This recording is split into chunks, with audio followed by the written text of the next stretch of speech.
Screen Slurps.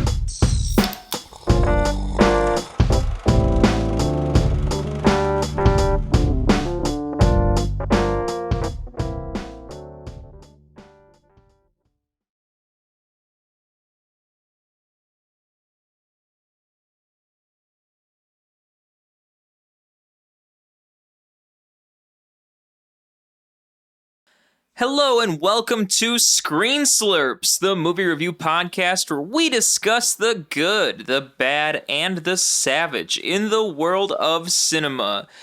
And come on, let's go and hang out with my friends. Cowabunga. Totally awesome. Ow! And we're both gonna be Pauly Shore this episode.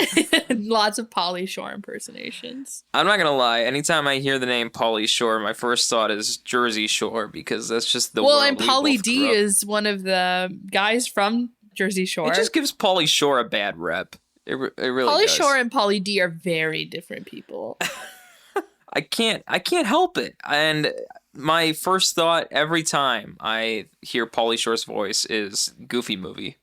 Yeah. Well, that's what you grew up watching him in. Exactly. I grew up watching Pauly Shore in the movie we will be reviewing for today. Which is Son-in-Law from 1993. I would have been 2 years old. Well, so was I, but this movie, me and my sister literally would watch day after day after day, like on repeat. We could probably quote this movie to you when we were kids.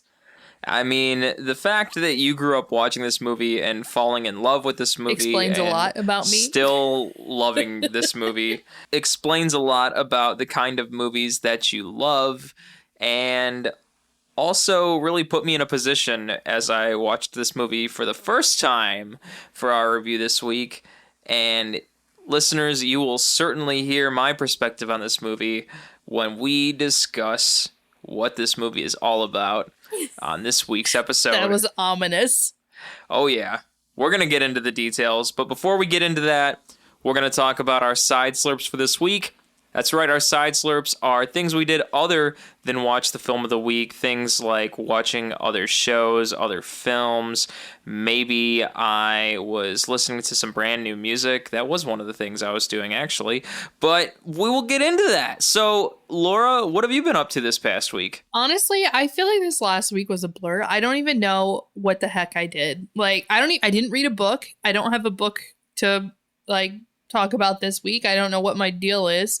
I said this before we started recording, and I said, what the hell did I do this week? But there's a few little things. So I started replaying Assassin's Creed Valhalla on our PS5. I had started it a while ago when I first got the game, but it's been a long break. And I'm one of those people where if it's been a while, I just need to restart and get back into it to remember everything. Start from the beginning, do it all again. Exactly. So restarted Valhalla. I'm finally at the point, I think, where I stopped the last time. So I'm caught up to where I was before.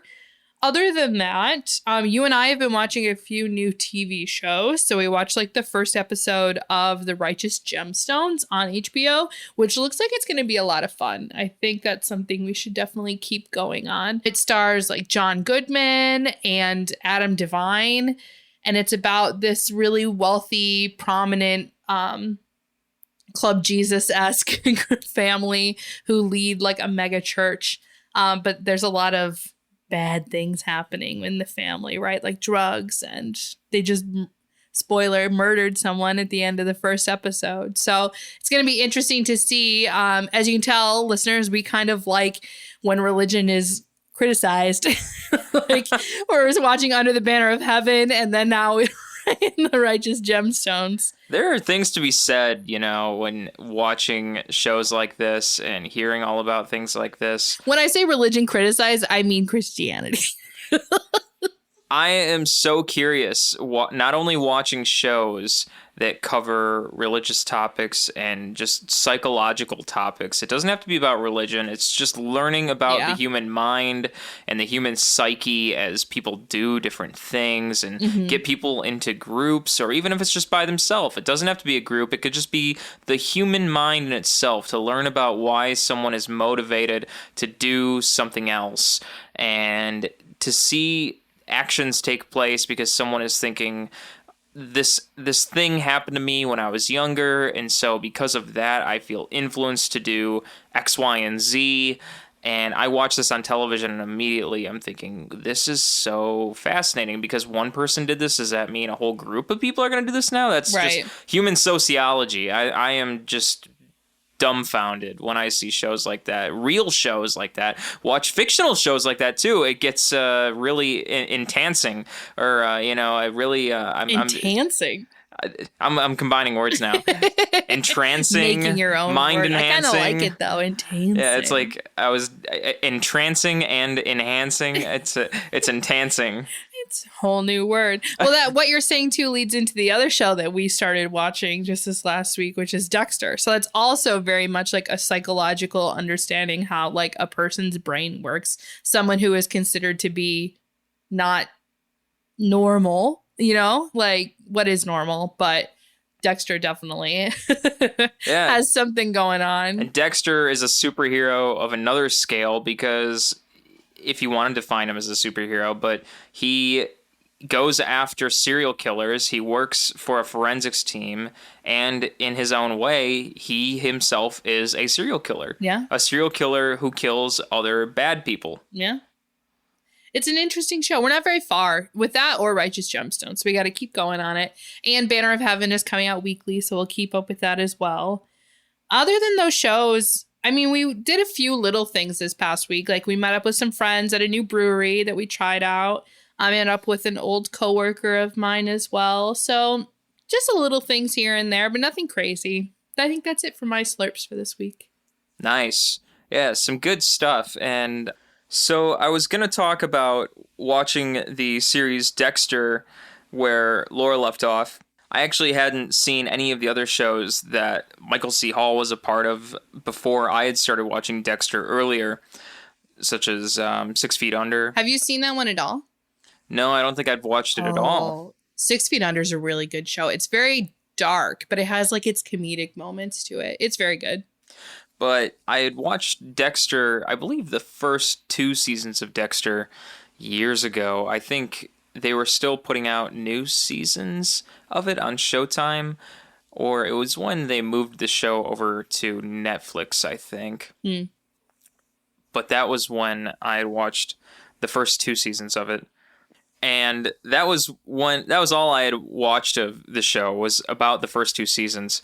And I had a few friends tell me about the 3rd season and who to expect that was coming into the show. I was kind of excited, actually, but then I just kind of teetered off of it because there were so many other shows that were out there. You get sucked into so many other things. I think that was about the same time that I started picking up on Breaking Bad and other shows that were really popular. When everyone's talking about one specific show on social media, then you get sucked into that and have to watch that with everyone else. So I let go of Dexter at that time, and now Laura and I are going to just cruise through all of Dexter, hopefully. I don't know how fast we'll go. I don't know if we're going to Cruising might be the wrong word. I mean, look at how long it took us to watch Mad Men. That took us a while. Yeah. It was worth it, though. Oh, totally worth it. I love the time that Mad Men takes place, and I love the advertising, and I love the characters, so that's another great show to check out if you haven't already. Another thing I've been up to this past week is, just because I missed the feeling of playing a good MMO RPG game, I decided, you know what, I'm going to pick up on playing Final Fantasy XIV, because I used to be addicted to playing World of Warcraft, probably when I was in high school, and it was just a nice feeling at that time, and I thought, you know what? I'll play Nostalgia. Final Fantasy XIV for the feeling of just playing an MMO game. And it may not exactly be the same feeling, but it's definitely pretty similar. So playing it on my PS5, giving it that chance, and it's just cool. It's fun. Your And character's very cute. it's fun to play as a short A little little character guy. in A little guy. fantasy MMO game. Do you remember what his race is called? What are they? The short people in The Final little Fantasy ones. 14. Yeah. It is. I mean, so they're much not fun, dwarves. They're kind of No. elvish. But elves are usually tall, but they have pointy ears, right? They're like Mhm. little. We'll just call them hobbits. Yeah. The Lalafel. A waffle? This is Lalafel. Lalafel. Yeah, Lalafel. the Lalafel. It sounds like I'm saying waffle. I but- heard waffle, but I'm also like blind. Yep. Blind. Deaf. The waffles. The waffles. Lalafel. I wonder why they named it that. Because what's the name of the place in Gulliver's Travels where they're all really little people? Isn't that like Lilliput or something? It's kind of similar. I know nothing about Gulliver's Travels, so I may be lying, but I think it's something that sounds like Lilliput. the Lilliput? The Lilliput. Like Littlefoot? We're finding all kinds of similarities Oh here. my goodness. And Anywho. other than that, I checked out The Weeknd's new album because who hasn't already? Apparently me, because I also learned that I think it came out maybe a month ago. We're just very behind. Maybe even 2 months ago. I'm just that slow at listening to The Weeknd's new music, but gotta say that is a really great new album to listen to. I enjoy The Weeknd's music very much, and I think it's definitely worth listening to. So if you haven't listened to that yet, Dawn FM by The Weeknd, definitely listen to that new album. Yeah. So that's been my past week, which brings us into our film review of this week, Son-in-Law from 1993. Son-in-Law was directed by Steve Rash with a screenplay by Fax Barr, Adam Small, and Sean Sheps, with a story by Patrick Clifton, Susan McMartin, and Peter Lenkov. This film stars Pauly Shore, Lane Smith, and Carla Gugino. Sorry, Carla, I'm trying. Carla Gugino. That's what it looks like. Or is it? It's Italian. It's obviously Italian. It's Carla the first one like a... Yeah, Gugino. Carla Gugino. Now, what caught me a little bit by surprise, pulling some numbers here, the budget looked to be $8 million. Box office estimate was $36 million. Really, guys? You really that excited to see Son-in-Law? I mean, it's a Disney movie. Still, Disney in the 90s? It's still. like the heyday. Really? And coming off of Encino Man, I mean, Encino Man did really well. And this was kind of, like the follow-up to that. They got the power of Disney, man. Hey, if you're gonna go see Brendan Fraser, that's one thing, but Yeah. for this, so the plot of this, let's talk about Son-in-Law. Yeah. 'Cause- First, let me just say, this movie was requested by my lovely sister, Emily. Shout out to Emily. She just graduated. Well, she graduated 2 years ago, but she finally walked today for her master's degree. So yay, Emily. Emily requested this movie because, as I kind of mentioned earlier, we would watch this movie literally every single day. We would just put this on every night. Like going to bed and just watch Son-in-Law over and over. This was Emily and I's childhood. We loved this movie. I don't know why. I don't even know how it came to be in our house. I mean, I'm assuming my mom bought it, but I don't know how, because it came out in 93. Like you said, I was 2. I was 1. My sister wasn't even born. So we must have gotten to it later because it would have been like late 90s probably when we finally watched it.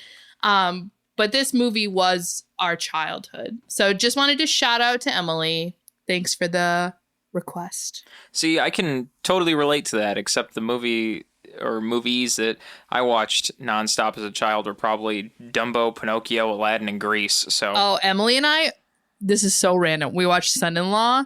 We also watched Where the Heart Is. I don't know if you've seen that one, Adam. It's with Natalie Portman, and she has a baby in a Walmart. And then Shallow Hal. For some reason, those were like the 3 movies we loved as I didn't kids. see Shallow Hal until I was much older. Oh, we were kids. I think a lot of it went over our heads, but we used to watch that a lot. And Kiki's Delivery Service. Those were our childhood. Oh, I didn't films. see any Miyazaki movies until also I was much older. Oh, but. just Kiki. But like, I didn't know Kiki was like a Miyazaki. You know, growing up, to me, it was just a cartoon. Like, I didn't get the relevance of it back then. Now I do.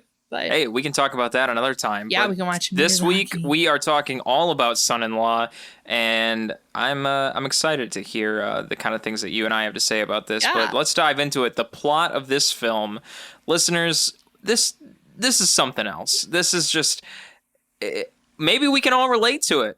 I certainly can, because who's to say? Maybe I am a country girl named Rebecca. No, I'm just kidding. But you're from the country? I am from the country, though. So there is a little relevancy here. Let me just say the plot. The plot here for Son-in-Law is a country girl named Rebecca has spent most of her life on a farm in South Dakota. And when she goes away to college in Los Angeles, Rebecca immediately feels out of place in the daunting urban setting. She is befriended by a savvy party animal named Crawl, Pauly Shore, who convinces the ambivalent Rebecca to stay in the city. And when Thanksgiving break rolls around, Rebecca, no longer an innocent farm girl, invites Crawl back to South Dakota, where he pretends to be her fiancé. Okay, so I just love this movie. I'm so excited to talk about this movie.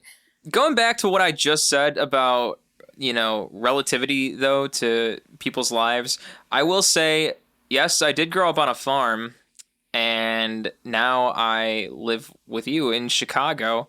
I gotta say, my family knows nothing about living in the city. Yeah. And there is a great relation, I think, for me as the viewer watching this movie and thinking, wow, the way that these people, the family from South Dakota, think about their child, Rebecca, and what she has become from living in the city, they just don't get it. Yeah. They do not understand. And I feel very similar to that. That is exactly what I wanted to talk about. So Emily and I watched this so much growing up, and I think that had such a good impact on our lives, because this movie, I feel like, is my life. Like you, I grew up in very rural Midwest, and the family in this movie, I feel like, is like quintessential Midwest conservative family. Like, it's not a stereotype. It's very true. And I grew up in a small town that was very white and very conservative and small-minded, I will say. And so I wasn't exposed to kind of like the city living or, more progressive thoughts and things like that, other than through media I could find. So for example, this movie, right? Like this, seeing her in LA and kind of how she changed and how Crawl was kind of my experience to seeing another side of life. And I think being exposed to this at such a young age helped me so much for when I finally went to college, right? It wasn't such a big culture shock because I knew where I came from was not what the world was like. I knew I was in a pocket. And so when I was able to go to college and, live here in Chicago and be in a city where it's like such diverse people and so many different wonderful things you can experience, I don't know, like looking back on it now after watching this movie again, I was like, wow, this movie actually is very relatable for me personally. And to think about where the main character of this film, Rebecca, is coming from. I mean, growing up, I thought I was in a rural area. I thought I was in a small town. I think the town that I went to high school in, the population is approximately like 10,000 people or something like that. I mean, that is a town size. Mm-hmm. And I grew up on a little farm that wasn't technically part of that town. I was about 10 minutes away from the town. And then I went to high school and grade school and everything in the town. So I would commute to the town, go to school, go home outside of the town. And, that's how I lived my life.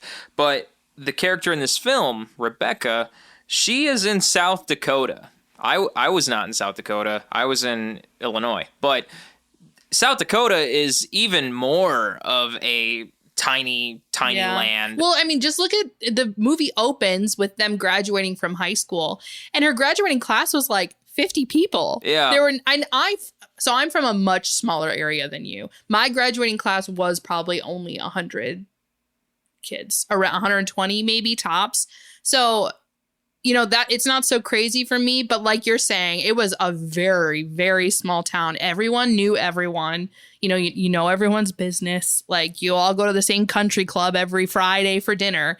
It's so small. And yeah, like 50 people. I don't even know if there were 50 kids in that graduating class. It looked even smaller than that. This movie, what it's coming down to is just this movie is very relatable for a good portion, I think, of our generation. Absolutely.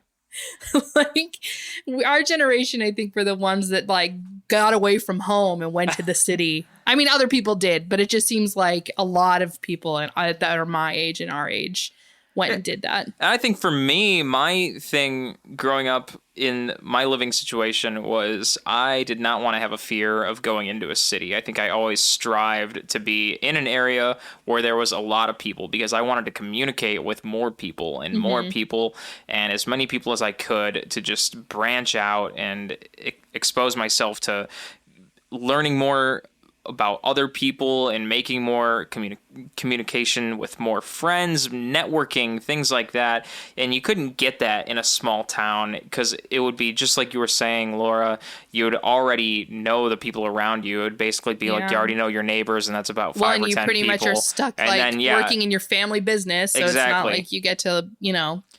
And I didn't want to be stuck in the same trap for my entire life. I wanted to move on and keep on moving forward. Exactly. So that was that. And I think this movie is important. I'm going to just say it right now. This is an important movie for people coming of age, maybe when you're in high school, going to college to watch. Because on top of that, you know, like, the whole thing with Rebecca, I think what's also really important, as I'm sure we'll talk into more, is the character of Crawl and just his way of thinking and his way of life where, like, he doesn't let things get him down. You know, he does what he wants. He's not afraid to be who he is. And kind of how you were saying last episode, Adam, talking about, like, if you want to do something, just go out and do it. Like, that is Crawl's way of life, which I think is such a good perspective to have on yourself and how you put yourself out in the world. Well, I think that was one of the most surprising and fascinating things for me to see in this movie with Crawl's character. The way that Crotch. Yes. The way that Pauly Shore was playing the character in this movie. And I wasn't expecting that from his character either, because when Rebecca first goes to college in California, when her family is bringing her belongings into her dorm room, and she's first seeing all of the different people that are in the college, and she's introduced to the college lifestyle, all of the people that are on campus seem just all over the place. And you can only imagine what this is like for someone who's coming from South Dakota, where they probably see no one as it is other than their family and maybe a few other people. And she's seeing just hundreds of people just moving all around. These dorm areas are cramped, and she is sharing her room with another person already. It's not just her own dorm, it's a dorm that she's sharing with someone else. So she's putting her stuff in this room, and then she meets her roommate. She finds out when she does meet her roommate that her roommate is a lesbian, and the lesbian begins to make out with her girlfriend right in front of her. And for like a family that's from small town South Dakota, they've never seen that before. That's the thing. Yeah. It's just she's being exposed to people with different lifestyles. Like, she's just not used to that. I'm also kind of, I don't want to say fascinated, but I'm very interested that they were doing that for this movie in 1993. And it's a Disney movie. Yeah. I didn't think about that until right now, but you're totally right. That they had a lesbian couple in 93 in a Disney movie. Yeah. I wouldn't have thought that they would do that in 1993. No. Wow. But yeah, that also was very interesting to me to see that in a film from 1993 for a Disney film. But moving past that, I thought it was a great scene for them to include. I thought it really added an element for the family from South Dakota. I thought it really put more personality on this film, and especially for the dad from South Dakota. Not only did he not very much enjoy that, but then when he went across the hallway to see the residential head, which was Crawl, the RA, which was Crawl, Pauly Shore's character. Crawl is just all over the place. I mean, the dad is like Walter Jr. He's like scared. Yeah. He's like, we need to get the hell out of here. He does not like Crawl at all. He does not enjoy him at all. Because he doesn't understand him, right? Exactly. He just thinks like, who is this? You know, even Rebecca, that's how she feels too. Because we didn't really talk about it, but in South Dakota, she has a boyfriend, Travis. He's like the perfect, you know, jock football boy next door, it seems. Yeah. And she's like, oh, I have to go, you know, I'm going to school, but I'll be back and we'll be married and have our perfect little country life. And so that's kind of her mind, like her thought process as she comes to college. She thinks she's just gonna be there, get college done, and move back home. And I think her family, I mean, they wanted her to stay home and go to like the local college, obviously, but they also are like, this is not what we expected, or you know, how is Rebecca like gonna survive this kind of? Yeah, and Travis is just wanting to marry Rebecca so badly. But at the same time, he's like cheating on her with Tracy. Exactly. Because they imply that in the beginning of the movie too. Yeah. So, you know, he's in the same kind of mindset where he's from this small town. It's expected that he's going to marry Rebecca, right? It's not even that he loves her. It's that they've been together for so long. They're from a small town. It's just expected of him to marry her. And that's how Rebecca felt. And so that's why when she goes away to college and she kind of changes, she starts to realize, like, I don't have to do what's expected of me. I don't think I actually want to be with Travis. You know, I'm getting ahead of myself a little bit. But again, I'm going to talk so much about my own life and everything I feel like in this episode. But that's another thing too. I just think it's so important for people to move away from their hometowns. You can go back, but I do think like after graduating high school, I think you need to move away.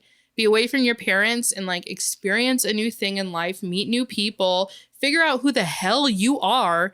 And then if you want to, you know, you can go back or do whatever else you want to do in life. Yeah, and there is the scene when Rebecca goes to the college and she starts to get scared. She gets worried and she thinks she's going to drop out of college and move back. And Crawl begins to talk with her and say, just give me 5 minutes. Let me talk to you. And, you know, if you decide that you don't want to stay here, that's fine. But let me just talk to you for 5 minutes. And he kicks everyone out of Rebecca's dorm, who's having a Brendan party. Fraser, who's there at the cameo as the Encino Man. Yeah. Yeah, he kicks out Brendan Fraser. He kicks out everyone who's partying in Rebecca's dorm, just so he can talk to Rebecca and explain that once he shows her around the area and gets her acquainted with everything and how everything works, then she'd change her mind and she'd have a better understanding. Yeah, I was going to say, one of the biggest points I feel like he was trying to get across to her was that she wasn't even trying. You know, like she wasn't experiencing college. She was just still thinking as if, you know, she's just looking towards the past and going back home.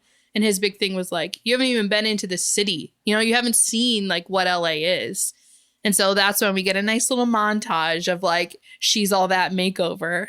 Yeah. Rebecca transforms. She goes and gets her hair done. She goes and gets a tattoo. By Flea. Yeah, she gets a tattoo by Flea from the Red Hot Chili Peppers. They don't mention that in the movie, but it is Flea from the Red Hot Chili Peppers. She also, I read online, already had that butterfly tattoo. Yeah, I saw that too. And so they just like incorporated it into the movie. Yeah. Which is interesting. That is interesting to think about. And he's just showing her up and down California. I do have a question for you, Adam, before we get to like the Thanksgiving break. So the scenes that we see of them in college and like the partying and things like that, was that similar? Do you feel like that was a good representation of like your college experience? Or do you think that was very faked to create like something that a stylized version of like American college experience? like partying in college. Yeah, like the dorm and how it's just people everywhere and like the parties and things like that. Is that kind of what you experienced? Because we went to very different colleges. I wasn't in a dorm quite like that or constantly surrounded by people. So I didn't necessarily have people always surrounding me in a dorm when I went to college. So my student dorm, so to speak, was kind of like its own apartment almost. The student dormitory area that I had, since Columbia College Chicago kind of has student housing downtown around the Like Columbia South campus. Loop, right? Yeah, South Loop. They have a few different areas for student housing, and one of which I think there's 2 or 3 different student housing areas that are basically apartment building type areas, and less like student dorm things. They are basically dorms, but it does not give the vibe at all that people are just going to be running rampant up and down the hallways. Oh, see, I did kind of experience that. Like, I don't know. I think a lot. It's interesting because I have some coworkers in the UK and in India, and sometimes they talk about American movies and they're surprised. They're like, oh, that's real? Like, that's actually what you experience? I thought it was fake. So, for example, I was talking about how we do in high schools, a lot of high schools do big musical theater productions, you know, like High School Musical, you know, they do a musical number every year. And it was the UK colleagues I work with are like, oh, we didn't realize that was a real thing. And so it's interesting because I actually think this movie, it is very like hyperbole. I don't know the word I want to say, but it is kind of like what a college, like American college experience is. I mean, I lived in a dorm that was more like an apartment as well, but like people were always like walking into each other's rooms and just like going crazy around. I was in an honor dorm, so we didn't really do parties because we would get kicked out, but we would go to like the normal freshman dorms and it was like that. It's just people everywhere. And like, you know, the RA doesn't care. People are drinking, like there's loud music. People are, like I said, just walking in and out of each other's rooms. It's just, I don't know. I feel like this movie is actually a pretty good idea of, you know, like a typical college experience. Yeah, I didn't really get that on the area that I was Well, you housed didn't go in. to a fun school. That's not true. I went to a handful of parties and things like that when I'm just kidding. I was in school. So you went to a fancier school, so maybe that's why people were a little more put together. we had our times, but yeah, as Crawl ends up going back to South Dakota with Rebecca this for is where Thanksgiving. the best parts of the movie It begin. gets strange. So Rebecca now is essentially a new person. Like, you know, she's no longer this like naive little country girl. And she's going home for Thanksgiving and she realizes that Crawl, who's kind of become her best friend really, is just going to be at the college alone. Like he's just going to stay there for the weekend. So she decides to bring him back with her. And it's just such a great scene. Like when she gets off the plane and her family sees her and they're like, is that her? Is that Rebecca? And then they see Crawl and they're like, oh my God, what is happening? That little kid in the family, though, loved him. Oh my God. Well, he didn't like him at first. No, but he did enjoy him after a while. That kid, Adam, Patrick Renna is the actor. You had asked me if he was from Little Rascals. Not that one, but he's also in The Sandlot. That's the big movie he was in, as well as The Big Green. The Big Green is the one I like really remember him from, the soccer movie, but he's also one of the main kids in The Sandlot. Yeah. He's funny. I liked how his one shirt when he dropped Rebecca off at college said like, seduce me, please. Yeah. I need to get a shirt that says that. No, you don't. Just walk around and seduce me, please. But yeah, the whole family, essentially, when Crawl first shows up, they do not like him. Like the dad is like, the dad and the mom are like, this man's nuts. Pappy is like, what the hell is this thing? And Zach is just like, oh my God, this dude is annoying as hell. Yeah, that whole family did not enjoy Crawl, and mainly it's just the Pauly Shore personality that they had a thing against. Yeah. Well, he's different, you know? He's not like quiet and reserved like they are. We can't all be quiet and reserved. Sorry, I had a fun fact though before going back to when they're in college. You remember the scene? I think it was when she asked him to come home for Thanksgiving when he talked about the hungry man. He's like, I'm going to eat a hungry man. Oh, yes. Did you know that Mason Adams, who plays Pappy, Walter Sr., at the time, he was actually the voiceover announcer for Hungry Man commercials. That's pretty impressive. So I'm wondering if that's why they added like the Hungry Man in. It's probably why. That's probably a fact. Yeah. But, wow. I mean, who doesn't want Hungry Man? I haven't had a Hungry Man probably since the 90s. So, another little, not a fun fact, but a question. They're in South Dakota. They go back to South Dakota for Thanksgiving. It's South Dakota in late November, but it's like warm. Like there's no snow. The people aren't like dressed in warm, like, heavy clothing and stuff. Don't you think South Dakota there's just no snow in late South November Dakota? would be cold, especially in the 90s before global warming really took off. Yeah, I would assume so. Like here in Chicago, we're farther south, so it's warmer here. Yeah, it gets very That was cold. my little factual error I feel like the movie made. Like, it should be colder. So they end up in South Dakota. Crawl is just like amazed. He's never been on a farm, right? His family, I think he grew up in like Las Vegas, he said, and then moved to LA. So he's never been in the country before, and he is living his best life. He's like rolling around in the dirt, chasing the chickens. He's just so excited about everything. And God, it's just the family's looking at him like, what are you doing? And I love that Walter can never remember his name. And so he always calls him like Crotch. And there's another one he calls him too, like never Crawl. It's always Crotch. Yeah. Oh, man. But getting to like the main part of the story. So Rebecca, now that she's home, she's starting to realize that Travis is going to propose to her. And she, now that she's experienced city life, is realizing she's not ready to be married. Yeah. Not even necessarily she doesn't want to marry Travis. It's just that she's not ready to be married at all. So they're at a country club for dinner, and Travis stands up and starts making an announcement. And Rebecca is like, Crawl, you need to do something. Like, do something. She just steps on his foot. Do something. So Crawl stands up and announces to everyone that he and Rebecca are already engaged, like throwing Travis's like whole plan off the rocks. But then her family, as you can imagine, now they're like, oh my God, our daughter's lost it. Like, she's marrying this man. Yeah.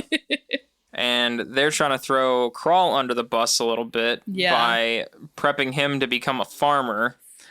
And so Walter, the dad, thinks that Crawl needs to be trained to be a farmer.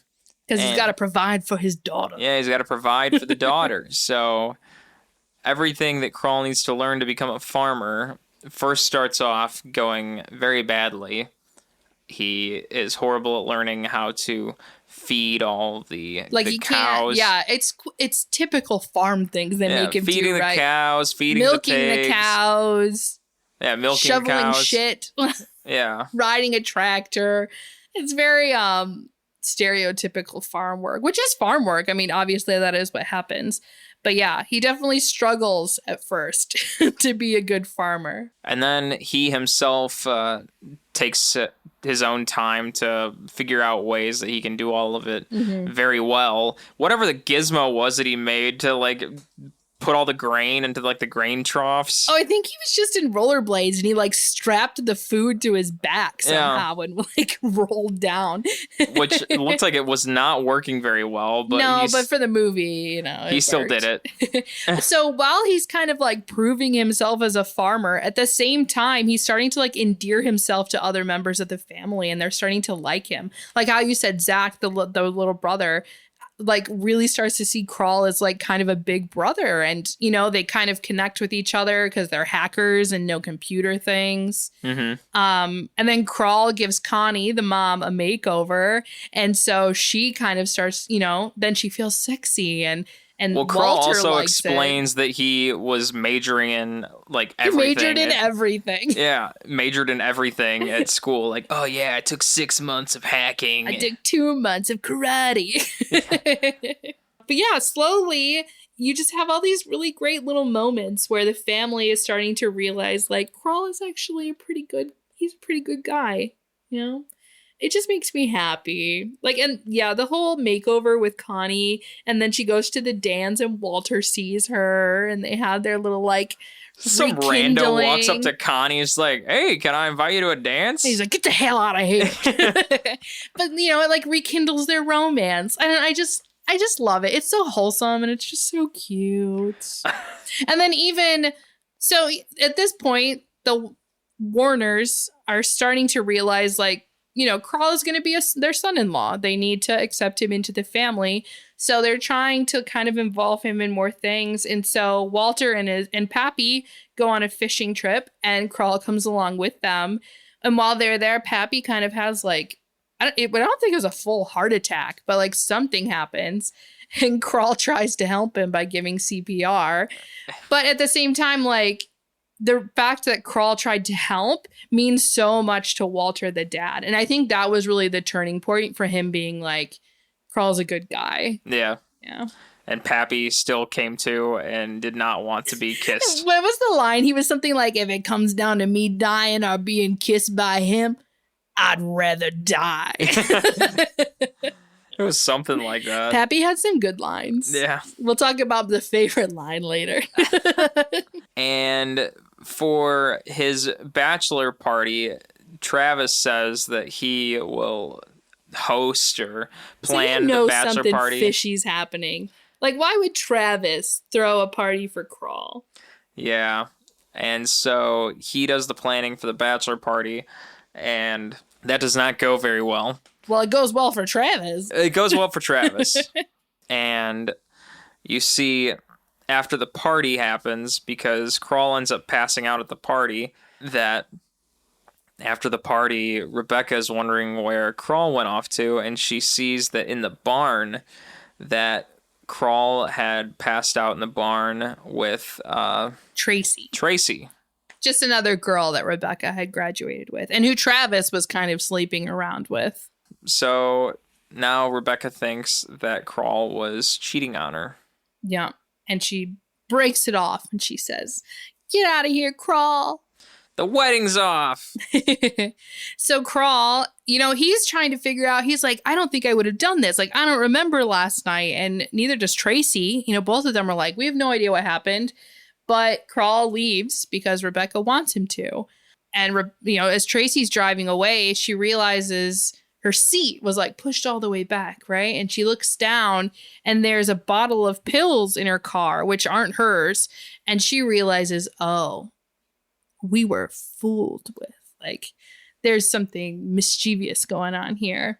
So they head back towards the Warner's house. At the Warner house, Rebecca is like upset, obviously, because she sent Crawl away. But Travis is there, knight in shining armor, to be like, we got Crawl out of here. I'm back and I still love you, Rebecca. I still want to marry you. Blah, blah, blah. And then Crawl and Tracy walk in and they're like, oh, no, no, no.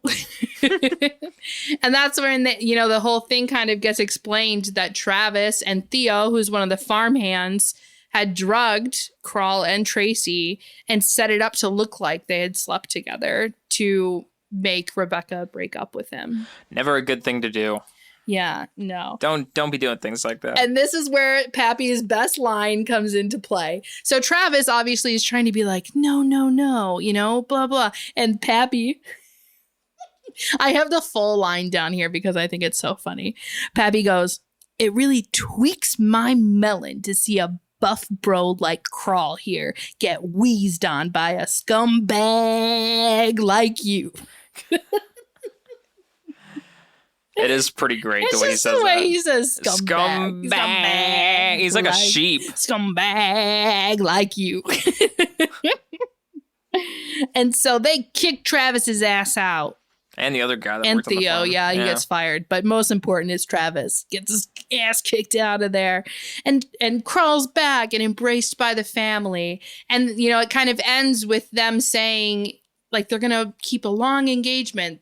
And so we're left as the viewers kind of thinking, like, are they going to actually, like, has something blossomed here? Like, are they going to stay and have a relationship together? Or are they just going to stay best friends and after a while tell the family like, oh, we decided to be friends and not stay together kind of a thing? And Kroll respectfully tells the family that they're going to hold off on their wedding date until they both comfortably know when they want to do it. Yeah. Which I think is a very appropriate and nice way to end the movie because it just shows, the viewer of the film that it's like, hey, this isn't a bad way to end things. I mean, like, they don't need a wedding, nor are they saying no to a wedding. It just means that both of them are like, hey, if they want to get married, or if Rebecca decides I want to marry you, Kroll, or I don't want to marry you, then it's like it is what it is. It's the whole idea of like, figure out your shit out. Take time to figure out who you are and what you want. Yeah, because maybe they will get married, but it's just like, let's not put a rush on it. It's all left up to our imaginations. Yeah. I mean, that's the movie in a nutshell. Pauly Shore, I think, gets a lot of crap. But this movie, I love, and I think it's great. I mean, Pauly Shore, he has a few other big movies. As we had mentioned earlier, he has a voice in the Goofy movies. He was in Encino Man with Brendan Fraser. He was in Biodome. That's another really... In the Army Now is also another big one of his. And I didn't even realize like where he had come from or where he got his start, but I was kind of looking through his Wikipedia page, and he actually kind of became famous because he had his own MTV show called Totally Pauly. And that was the heyday of MTV. I mean, God, like the late 80s, early 90s. Yeah. So he kind of took off from there. And fun fact, he did not want to do this movie. So he really wanted to do a movie. I think it was called like Totally London, at New Line Cinema, New Line Pictures, whatever it's called. But Disney threw their weight around, right? Because he had just done like Encino Man and Biodome, whatever else. And they were like, no, you need to stay here and make a movie for us. They pretty much bullied him into staying and doing it. And he had to turn down the New Line picture. So he did not really want to do Son-in-Law, which kind of upsets me because I think this is like his best movie. Oh man. One thing that kind of fascinated me from a technical perspective is with the cinematography. The cinematographer for this, Peter Deming, I just got to say, first of all, the cinematography in this movie, it's not bad. Compared to today's films, obviously, we would say, where's all the CGI or where's all the technical craziness of today's movies? However, look back on Peter Deming's filmography, and you will see that he has shot a lot of movies that actually kind of stand out. Particularly, I saw that Peter Deming worked on a few Austin Powers films. He worked on Scream 2 through 4. Oh. So maybe not the first Scream, however, pretty much the other ones that follow. And this is where I draw my jaw agape. He also shot Mulholland Drive. Really? So I'm like, dang, Peter Deming, you are making a name for yourself there. That's very different. From like, Peter, you are shooting some good movies, my man. Wow, I like Scream 2, so that's also a good one for me. But so he shot a lot of good movies. He shot many more movies than the ones that I just mentioned, but he also shot, obviously, the one we're talking about, Son-in-Law, and it's a good looking movie. He knows what he's doing. Yeah. And I think there are some cool shots in this movie, particularly the one I was kind of making fun of, actually, with the rollerblades and filling up the trough with some grain from Pauly Shore's back as he's trying to feed the animals at the farm. Some cool stuff. He's got some really cool shots in this. So thank you, Peter Deming, for your cinematography work on this. Also, the music for this film was done by Richard Gibbs. Again, another popular artist and composer. I saw Richard Gibbs also did the music for Dr. Dolittle, 10 Things I Hate About You, Big Mama's House, Like Mike, John Tucker Must Die, 28 Days. So all movies in the same others. kind of vein. 28 Days isn't in the same vein. I was just saying, some of them are different, but yeah, I'm sure. I just feel like this movie is like the typical DCOM a little better than a DCOM, a Disney Channel original movie, if you don't know what DCOM means. A little better quality than a DCOM, but still kind of like in that realm of things. Just like a typical 90s. I would not call this movie a rom-com, but it's similar to a typical early 90s rom-com. Yeah, I mean, it's like that standard life lesson movie. Yeah. We didn't talk about the actress who plays Rebecca, Carla Gugino, however we're going to say her name. I know her. So I was trying to place her the whole time, and I was like, why do I know this girl's face? She is in the new kind of anthology series of The Haunting of Hill House and The Haunting of Bly Manor. So she plays the mother in Haunting of Hill House, if any of you have seen that show, which is an amazing show and everyone should watch. But Adam, you will know her from another kids movie. Ready for this? Y'all ready for this? She is the mother in Spy Kids. Oh! Does that blow your mind? It blew my mind. It does blow my mind. I've also never watched Spy Kids. So. What? You've never seen Spy Kids? No. Anna, what kind of childhood did you have? A fine one. I stayed away from the Disney Channel. What did you watch? Nickelodeon and Cartoon Spy Network. Kids isn't Disney. I feel like that would have been on Nickelodeon. That's a Nickelodeon show.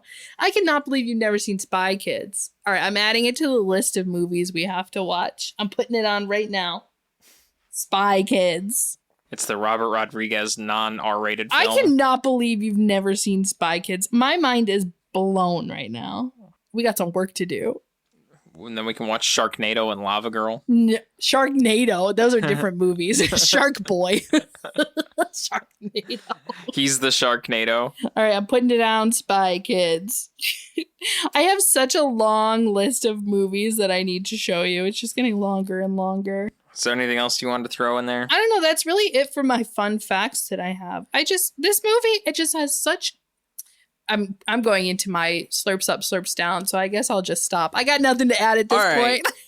So with that being said, let's talk about what some other people had thought about this movie when it came out around 1993. That is when the movie came out. So some other reviews of this film, an actual review when this movie came out, Roger Ebert gave this movie 2 stars out of 4, a nice 50%.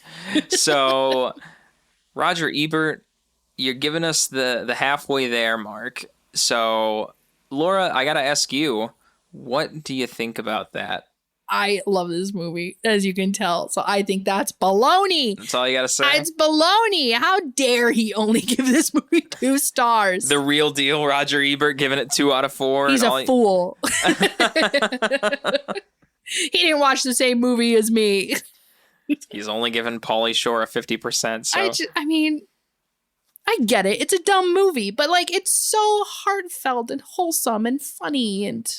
Well, I'm going to rephrase what I just said. He's not giving Pauly Shore a 50%. He's giving the entire film a 50%. So I still love it. And taking a look at Rotten Tomatoes, we've got currently a 21% from critics and a 58% from the audience. That's a little better. 21%. Yeah, 21% critic score. What was Master of Disguise? Because if this movie has less than Master of Disguise, I'm going to be so mad. I'm going to Google it. Hold on. Master of Disguise. Oh, it's got a 1% on Rotten Tomatoes. Okay, we're good. And a 35% audience score. Okay. Because I was going to be upset. Well, with that in mind, I'm not sure what to say about that. With people, with the critics giving it 21 on Rotten Tomatoes, 58% from the audience, I can't make other people make up their minds on what they want to think about this movie. However, I have my own opinion, and I'm about to give it to you. So, with that being said, that takes us into our Slurps Up or Slurps Down section of our show. Slurps Up meaning we recommend this movie to you. We think that you should watch it. We think that you should put your eyes on the TV screen and put this movie on for your life depends on it. or slurps down, which means do not watch this movie. We do not recommend this movie, and we think that you should avoid this movie at all costs. Laura, slurps up or slurps down? Slurps up. I'm going to just go. I don't even know what else to say other than what I've said. This movie is so relatable to me. I feel like this was my experience, not in such a, obviously you're not Crawl, maybe a little, but like I was that small town girl that went to college and changed and, figured out who I was as a person and what I wanted in life. And I'm able to relate to this movie so much. I think Pauly Shore is very funny. Like the way he plays Crawl, I think is done so well. This movie has some really great, like cute, wholesome moments, but at the same time, just scenes that make you laugh. Like you can't help but laugh at the man. So if you're going to watch a Pauly Shore movie, this is definitely the one I think you should watch. But also if you just kind of want to get an idea of what Midwest America's like, go ahead and take a watch and you'll see kind of how every typical American family is. I don't know. I don't have anything bad to say about this movie. Like, it's not a good movie, but it's a good movie. It's a guilty pleasure. It makes me happy. And because of that, I give it a slurps up. And I think I'm going to have to agree with Laura on this one. What? I thought you were going to give it a slurps down. It's something where I don't think this movie is slinging awards, and I don't think this movie is something where I would be tossing a Oscar award for Best Picture into its lap. However, I'm going to give it a slurps up simply because I think that there is a relatability to this film, or at least something to learn about culture between different types of people from both sides of the spectrum. You see what farm life is like on one hand, this simple family on this simple spectrum on one side, and you get to see what the city life is on the other side, and how totally different life is when, you're in California with all of these people in this college area of life and lifestyle and living, going to college in this big city and being immersed into all of that. And I think for me, watching this film and seeing this character coming from a small farm area, being immersed into that city lifestyle and being so overwhelmed and overtaken by surprise from all of that and not knowing what to do when being in all of that, and then seeing Pauly Shore's character Crawl just very empathetically come into her life and say, hey, you know what? Let me just show you around. Let's just go around the city and experience this, and that'll help you so much. It was just really cool to see that transition in this movie. And I would suggest this movie simply for the fact of being able to see what it's like to have a character go from this simple farm life to this city life, and then take her entire family by surprise to show, hey, I've changed so much. And to also see what this movie is like for its time from 1993, when you're so used to watching movies now in our contemporary time in 2022 with our fancy effects and our fancy cinematography, our high visual graphics, and to be able to go back and see Pauly Shore in a very simple, a much more simple cinematography, not necessarily simple cinematography, but a different camera style. Yeah. Anyways, there's definitely some 90s movie gems from this era that everyone should watch. Yeah. I would absolutely recommend checking it out for the technical style and for the story, and just give it a try. Just check it out. Enjoy it.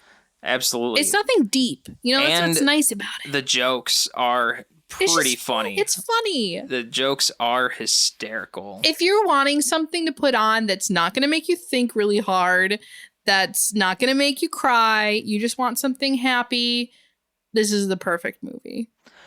And with that being said, that wraps it up for this episode of Screen Slurps. Be sure to follow us on social media at Screen Slurps on Instagram, Twitter, Facebook, and TikTok. And be sure to listen to us on Spotify, Ghana, or any other podcast streaming service out there. And if you enjoy what you hear, slide on over to Apple Podcasts and give us a 5-star rating. It will help us a lot. And if there's any crazy movies that you want to hear about, please let us know. Leave a comment on one of our social media pages, and trust me when I say we will be sure to talk about it. So closing out, I'm Adam Meisner. I'm Laura Herlocker. Slurps up, and we will catch you later. Laters.